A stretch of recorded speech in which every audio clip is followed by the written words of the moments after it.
In a recent episode of our Cassette Culture podcast, we covered an article called Wild Planet, which was published in The Sounds music paper in the UK in May of 1983, and then subsequently became a regular column that covered underground cassette-based music of the time.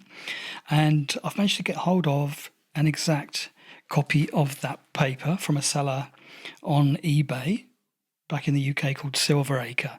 So here it is. I've had this for a little while, so I'm just going to dive into opening it up here. I've got my scalpel, so I'm going to just sort of cut through some of the bits of tape that have been wrapped onto the package to seal it up, and we'll see how we go.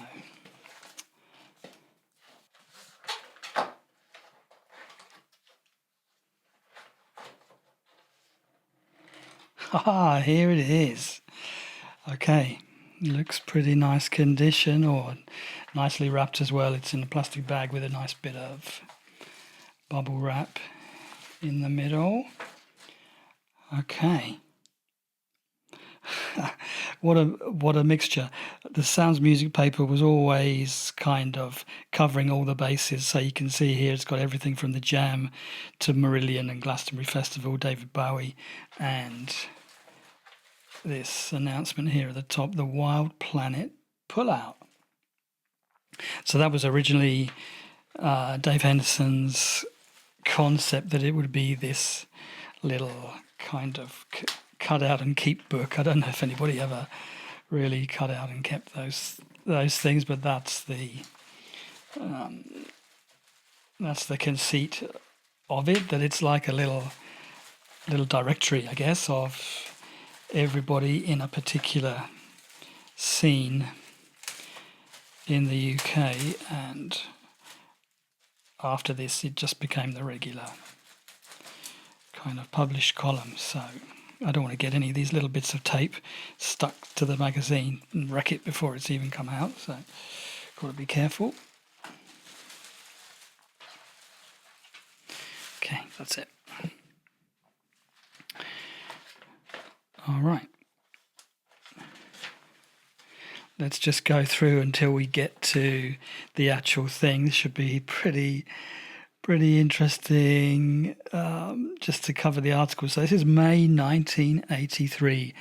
We've got an article about Fad Gadget, Bowie, is it the final cut for the Floyd, which I think it probably was by that time. Nico, whose Drummer in Exile album has been released. Various news updates. So it's pretty eclectic here, running from that sort of stuff to Iron Maiden. Here's an advert for the new album by Flock of Seagulls.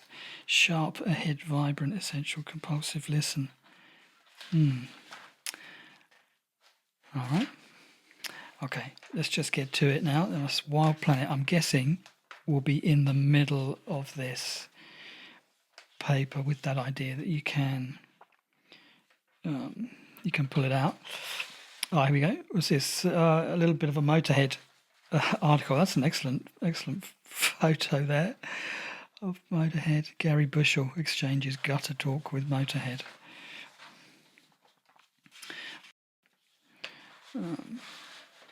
Bit more Motorhead. Loads and loads of ads. XTC.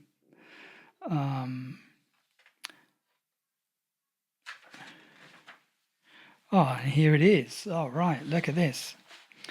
So it's a big feature. With the pages are pretty big on this thing. So there must be A3 size, I guess. There's like two A4 pages. So Wild Planet, Dave Henderson, bored with the Claptrap Rat Pack, takes a journey around the world, unearths all manner of difficult music.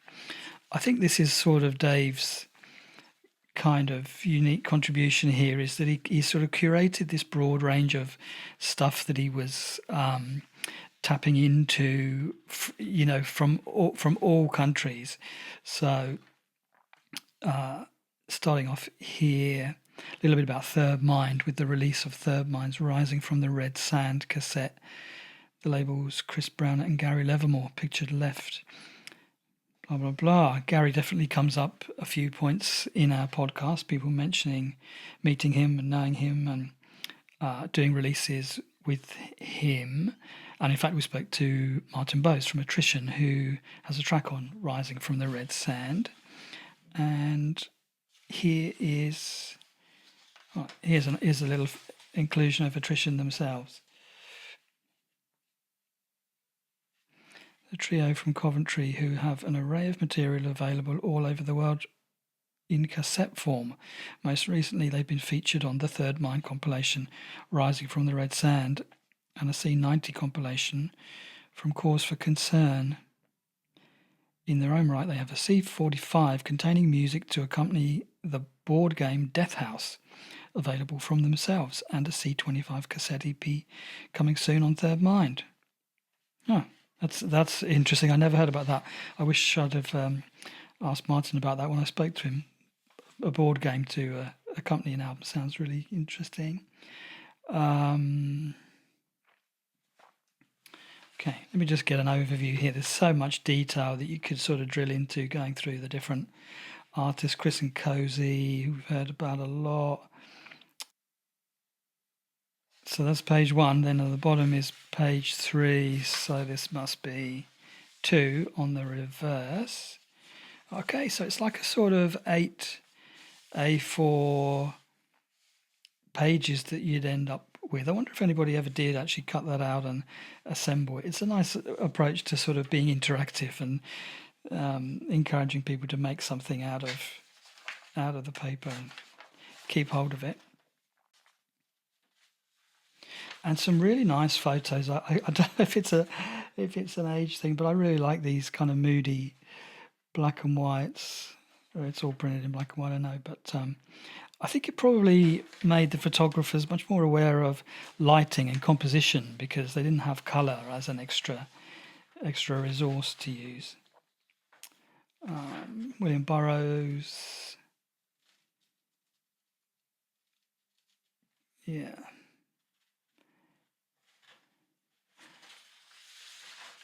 Okay, do you know what I'm going to try and do now? I'm going to try and find somewhere that has an A3 scanner. I'm going to scan this and put it together, and I'll put it as a download link somewhere probably on the podcast show notes or something. So yeah, keep an eye on it if you really want to like geek out over everything that's in the Wild Planet column.